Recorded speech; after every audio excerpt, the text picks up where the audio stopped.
Verse by verse meditations. Genesis chapter 11. Genesis chapter 11 and verse 29. And Abram and Nahor took them wives. The name of Abram's wife was Sarai, and the name of Nahor's wife Milcah, the daughter of Haran, the father of Milcah, and the father of Iscah. As we consider this particular verse, there are so many persons living on planet Earth today based on the names mentioned here. That is to say, there are a number of groups that came from these peoples, a great number of people. From Nahor would come the nation that we would know as Syria, or oftentimes in scriptures Aramea. From Abram would come the Jews and the Arabs. We should also take note that Milcah and Iscah are the siblings of Lot.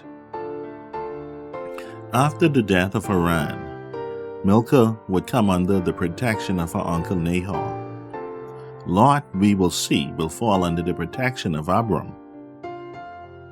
This is still an age where the marriage of close relatives was not only allowed, but possibly encouraged.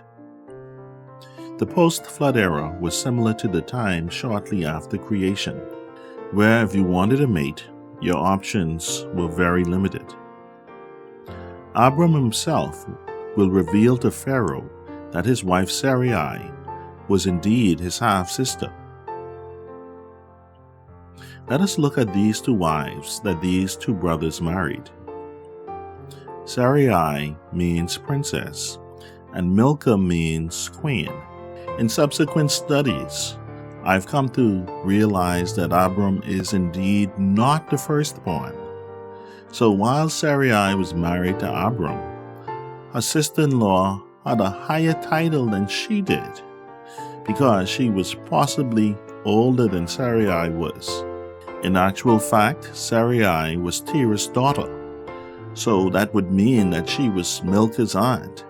So her position would have been higher than Milcah's, even though her age was not. We so often use so many different measuring sticks to exalt ourselves over others. We rank ourselves based on our wealth, our physical height, our academic progress, our possessions, our positions, and even our ages. In Romans chapter 12 and verse 3, "For I say, through the grace given unto me, to every man that is among you, not to think of himself more highly than he ought to think, but to think soberly, according as God hath dealt to every man the measure of faith." In Philippians chapter 2 and verse 3, "Let nothing be done through strife or vainglory, but in lowliness of mind, let each esteem other better than themselves."